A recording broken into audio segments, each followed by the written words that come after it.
Man and Machine is brought to you by Highflex Mobile Hose Service, Shannons Insurance for Motoring Enthusiasts, and the following sponsors.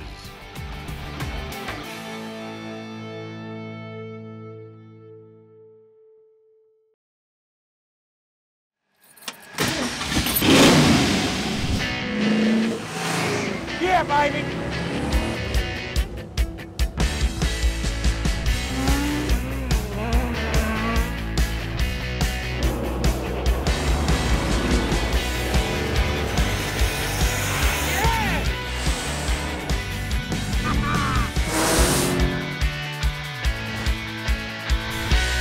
It's unbelievable!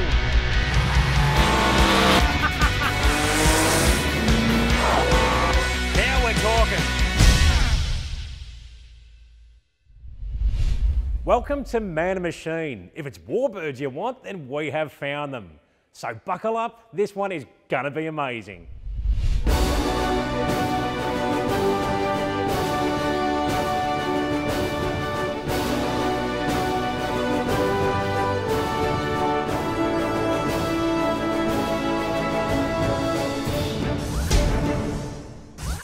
This episode, we're out in Tyabb, Victoria, speaking to Jim and Jenny Wickham about their awesome aircraft. They've been involved in this hobby for years and are extremely passionate about this fast and powerful collection. Jim, it's fantastic to be here. Tell us where your passion for aircraft started.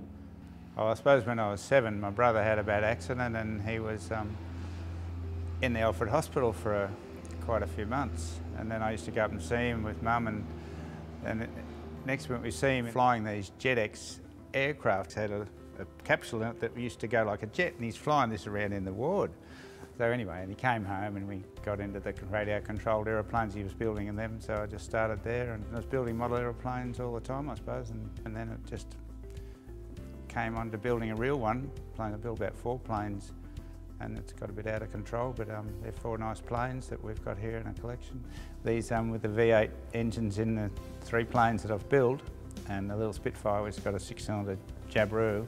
But and then we just went into the real World War II fighter, which is the Yak 9, which is it's just a fantastic aeroplane. To have a husband come and say that he would like to buy a Yak 9, I think a lot of females would be saying, what? But I think it was a wonderful project to get involved with. The Yak 9 was a formidable fighter in World War II, and they built 17,000 of them, and now people are starting to realise just how formidable the Yak 9 was. So we saw this guy in America who was dealing with the Russians, and he had a program building Yak 9s. So they resurrected the World War II jigs and built 9 brand new ones. The build was done in Orenburg in Russia. The workmanship was just fabulous, and then once it gets built in Russia, which takes a couple of years. And then they ship it to America, and then they retrofit it with an Allison V8 engine, a V12 out of like a Kitty Hawk engine, because you can't get the Klimoff, which was V12 that was in the original Yak 9. During World War II, pilots only got about 50 hours out of a V12 Klimoff. So the beauty of this project is you're getting a brand new airframe, you're getting an Allison engine, so you're getting a good, reliable package, and the Allison just fits perfectly into the airframe of the Yak 9. What sort of power do they make? They make 1,400 horsepower, which is serious horsepower. It blows you away, it's amazing. We went over to America and flew it and did test flying and stuff over there, then brought it over here, and it's the only one in Australia flying.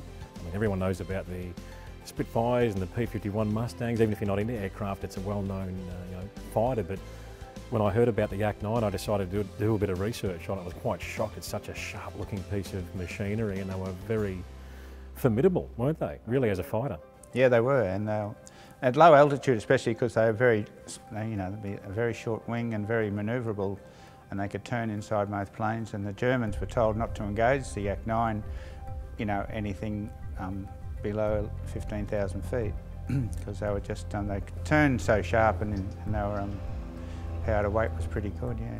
So tell us about the paint scheme. It's an iconic scheme, isn't it? That's right. It was used by Ivan Stefanenko. He was a World War II Russian ace, and that was his colour scheme. So we decided to do that. When you look at the Yak 9, it's lovely and shiny. The artwork's probably a little bit more modern than would have been on the original.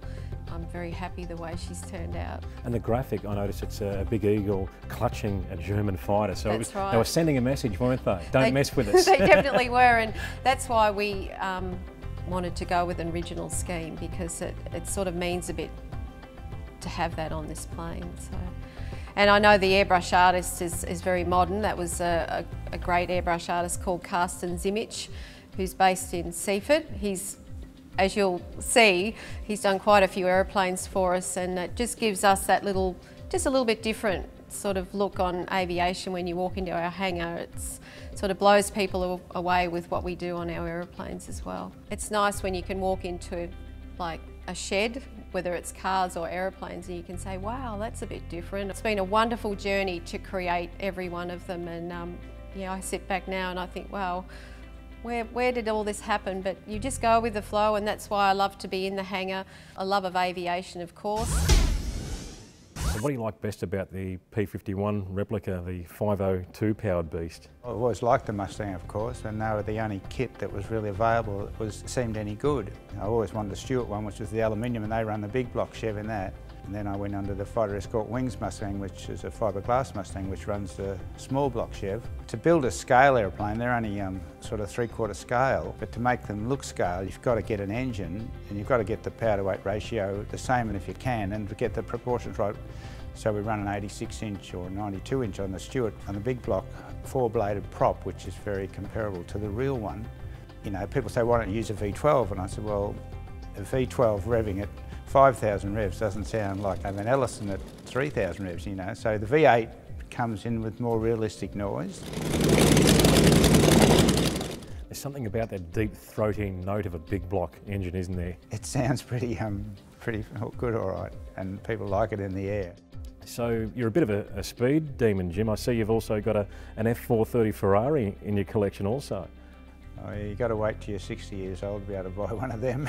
I can't believe the reaction you get about Ferrari. You could have a Porsche, you can have a Lamborghini, you can have anything, but you're still not the reaction that you get over Ferrari. I never thought I'd be lucky enough to be involved with a Ferrari. A lot of men come in here and often say to me, does he let you drive it? And Jim often says, well, she owns it. So it's quite a funny thing, but she gets a lot of interest, and she just sort of, yeah, it's a great thing. And we've been to America and did their driving course in Italy, and it's been a fantastic thing. It's hard to drive them on the road, of course, and that's why it's a bit of overkill, but it's been a great thing to have. But I used to have an EH hold, and I used to drag when I was younger, and I used to work on all these kids' EHs, so we were pretty mad in the early days, but still try to be a bit mad, but you get it. It's a bit hard to do anything these days. It's in the blood, mate. HighFlex Mobile Hose Service, your complete hose breakdown and on-site service partner.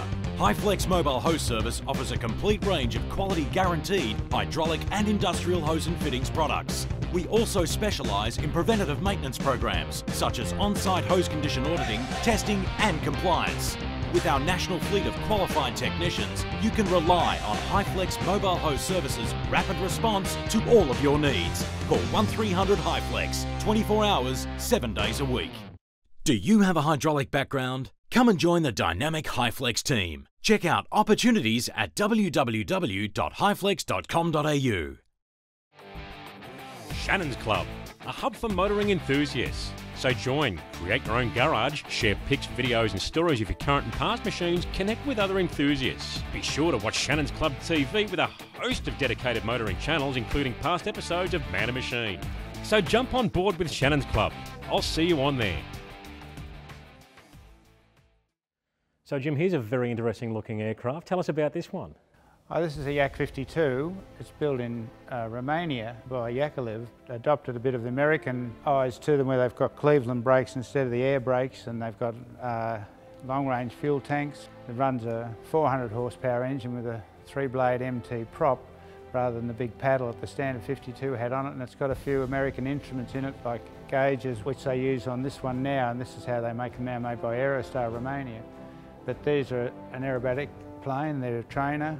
They're just a fantastic aeroplane to learn and to fly, and they can do just about any aerobatic it can do. All the Yaks, they're just nice aeroplanes to fly. We had to decide on a colour scheme, and of course, you know, I like the things a little bit different. And what's the engine configuration in this one? It's a Yakolev MP14P, which is a 9-cylinder radial.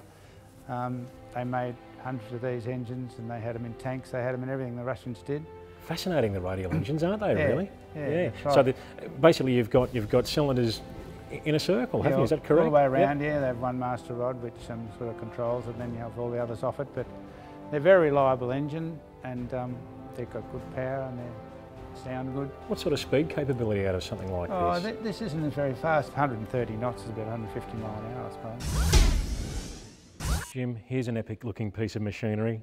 Give us a rundown. Oh well, this is a Yak 9, which was built for World War II. It's a great airplane. They're very simple and they're very ruggedly built. Everything works well on them, even though it's like typical Russian. They might look a bit rough here and there, but everything works well and very, very simply designed. You know, Russia had a very big part in helping with victory in World War II, and quite often you don't hear a lot about the Russian side of things with the way, you know, media has been over the years and the movies and what have you. But this is just an example of some of the superior equipment that they did have, and everything they built was sometimes simple but so robust and so strong and effective, wasn't it? Well, you say, when you look at the Russian side and the Yakolev side, especially the amount of aeroplanes that they build and the type of aeroplanes they build, there's so many different types. But the trouble with this, it costs $1,800 to fill the fuel tanks up. Wow. so it gets restrictive to fly because it burns about 400 litres an hour on takeoff. And you're cruising about 250 litres an hour. You might be doing 300 mile an hour, but it's still a lot of money to fly this. It's quite expensive to run a Warbird. Wow, what an interesting experience it is in this cockpit, this Yak 9. Very claustrophobic. I can see what these pilots would have gone through now in wartime. You're sort of jammed in a very tight space. Obviously, aerodynamics was a very important part of aircraft design back then for speed, so super tight, still enough room to move around with your hands and arms and controls, but the one thing I noticed is that my knees are up around my ears.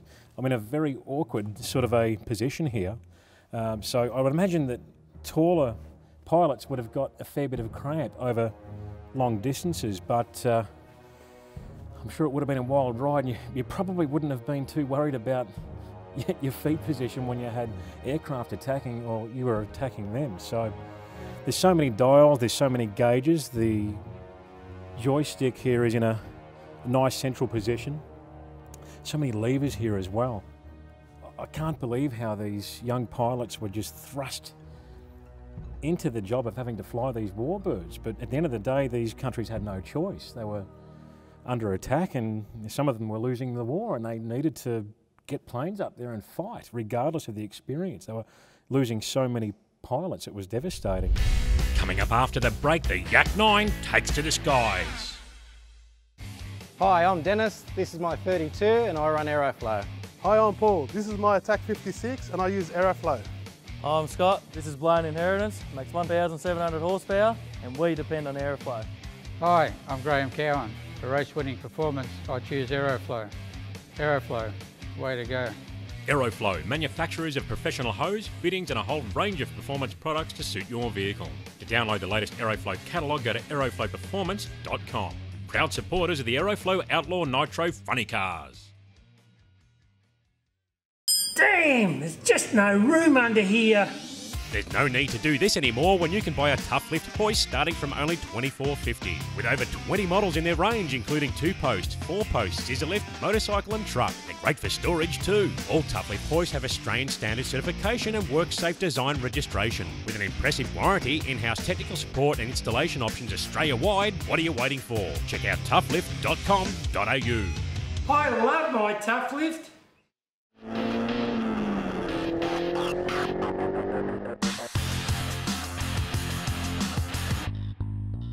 Hi, I'm Carolyn Kruger from On Track Accounts. Not only am I a racing fan, but I love my motorsport at every level. If you're a car enthusiast like me, come in and have a chat about your business accounts, BAS lodgements, or getting your personal tax ready. We're a small but dedicated team of enthusiasts, and we like nothing more than getting your accounts back on track. Find us at ontrackaccounts.com.au.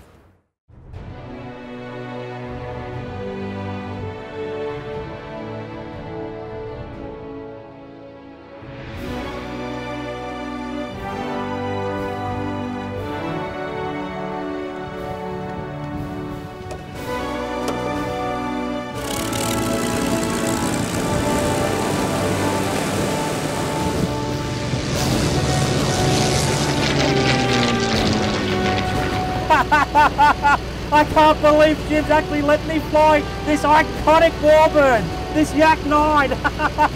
This thing is absolutely amazing. I never thought I'd ever be flying an aircraft, and the truth is, I probably never will. Jim, you better get in here and fly this thing, mate. Oh, no worries. Playtime's over.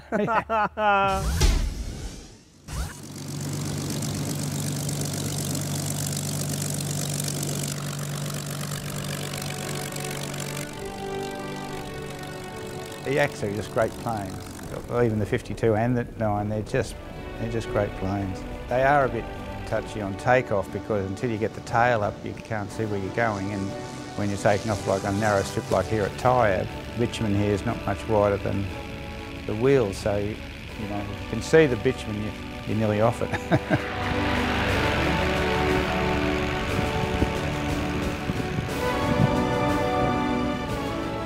The Yak 9, to fly the thing, it's just beautiful to fly. It's so responsive, it just flies so nice, and it's so easy to fly, and it's just been a fantastic experience for me to get to fly this. I'd never flown a full-size Warbird before, so that was a bit daunting at first. I did some training with another pilot, and then I found it was just an aeroplane, and you've just got to learn the speeds and the weight and the inertia, which is the biggest difference because it's a lot heavier. You just have to respect it and learn its numbers like any aeroplane.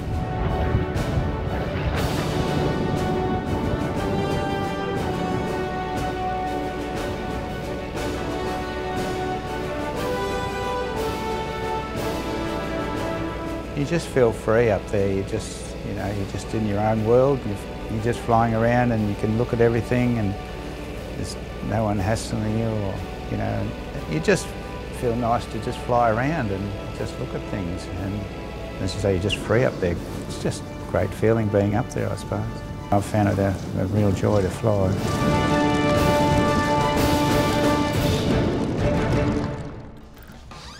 Honey, what are you doing out there? Waiting on the next super blowout 3-day only mega sale.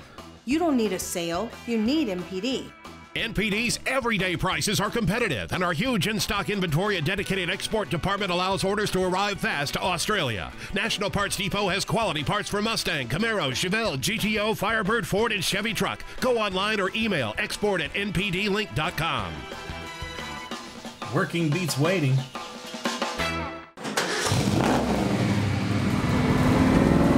A tough car needs a tough oil, and that's when you need Gulf Western Oil. It's Australian-owned, developed and manufactured in their state-of-the-art production facility. So no matter what you drive, you can be assured you're in the right hands for all your lubrication needs. Gulf Western Oil, the tough Australian.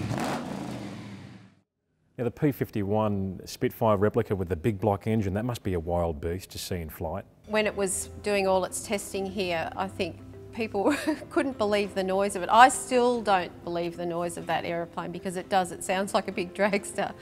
And in the air it looks sensational, it's got the look, and especially when it lands, I think you get that feeling of power because it does come in with a real growl. Jim's coming in over the fence at about 90 to 100 knots, so it's quite a quick landing speed. Great thing about this is it's an Australian kit. It's 2/3 scale. It's quite a lightweight aircraft compared to, say, something like, well, Stuart. It's can fit into an ultralight category as well. I think out of all the planes Jim built, this was probably the quickest. It's powered by a 6-cylinder Jabiru. Cruises about 130 knots, so it's got a good cruise speed. We've done a very original scheme on this, and when I was designing the colours, I actually contacted a Spitfire Antique Historical Association in England, and they actually sent me 2 pieces of fabric from their original Spitfire, which I've used to match up the camouflage. I noticed it's got the Poland insignia on the front there. Now, in the war, some of the Polish pilots were extremely good, weren't they? That's In fact, they were right. very underrated and unsung heroes, I would say. Yes, I think so. And I think when people think of a Warbird, they think of Spitfires. And to me, it's a beautiful looking plane. Jim, this one here looks like it means business. Tell us all about it.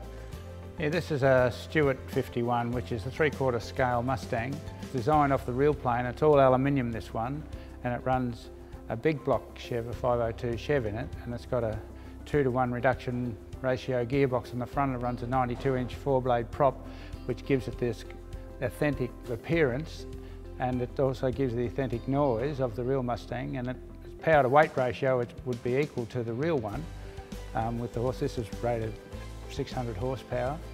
And, How big is the engine? This is, well, it's just a big block Chev 502.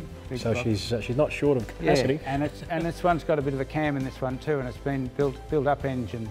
This one runs airflow performance fuel injection like the NASCARs run. So I would gather that this would be amongst your favourites when it comes to the scale replicas. Yeah, I like the Stewart. So Stewart was the only one I ever wanted, and I like it.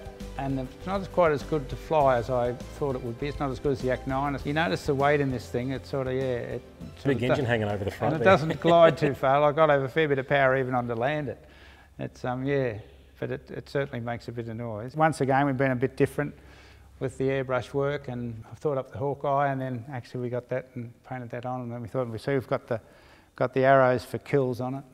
It looks amazing. It looks absolutely amazing. Yeah. Now, I see this aircraft here as, if we can call it the muscle car of aircrafts, with that big engine over the front. It must sound absolutely unbelievable. Well, it does. It's pretty noisy, yeah, and it sounds really grunty, actually. What sort of speed capability was something like this? This cruises about 190 knots, right, which is yep. over 200 mile an hour. Wow! And I thought it would be equal to the Yak 9, but it's not quite as fast as the Yak 9.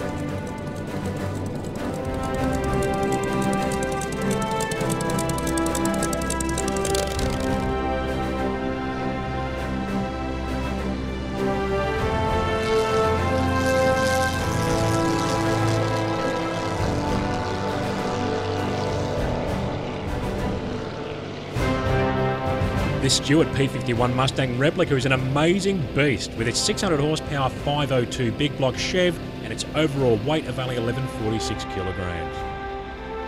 When you consider its cruise speed of 215 knots, it's no toy. That's 247 mile per hour, which in today's language is a whopping 397 kilometres per hour. Whilst this aircraft is not a real P51 Mustang, it's the closest thing you'll get to it without spending the millions of dollars that the real Warbird would cost. And that's if you could find one. It's a razor-sharp and responsive machine when it comes to flight characteristics too, due to the fact that it shares many design attributes of the real P51. During World War II, Mustang pilots claimed they'd shot down 4,950 enemy aircraft. I can't imagine how some of these pilots must have felt, with most being thrown in the deep end, as time was not on the Allied war effort's side. In fact, sadly, they were losing more pilots in battle than they had coming through the ranks. Imagine how it must have felt for these inexperienced pilots, some being very young, carrying the weight of the world on their shoulders. In one way, they must have been in awe of the power and the sense of freedom those aircraft provided, but on the other hand, they must have had very little time to learn the limits and capability of these machines whilst they were being shot at by an enemy that had only one goal, and that was to destroy them. I'm told that the Mustang provided a real turning point in the war, due to the enormous fuel capacity which allowed them to escort bombers closer to their destination. This, amongst other cutting-edge assets, made the P-51 one of the all-time greatest fighters.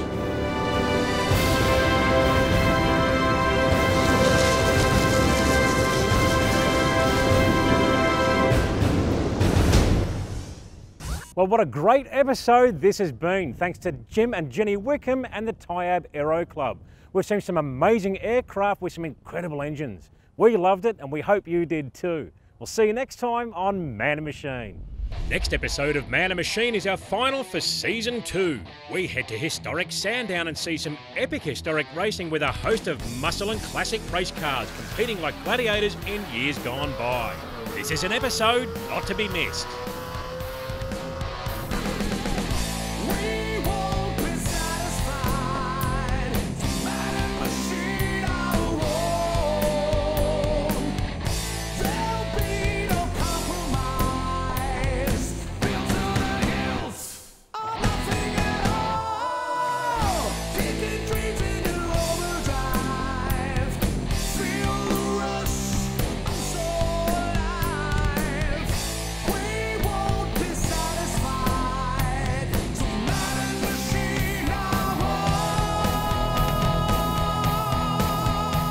Man and Machine is brought to you by Wickhams Mobile Hose Service, Shannons, insurance for motoring enthusiasts, and the following sponsors.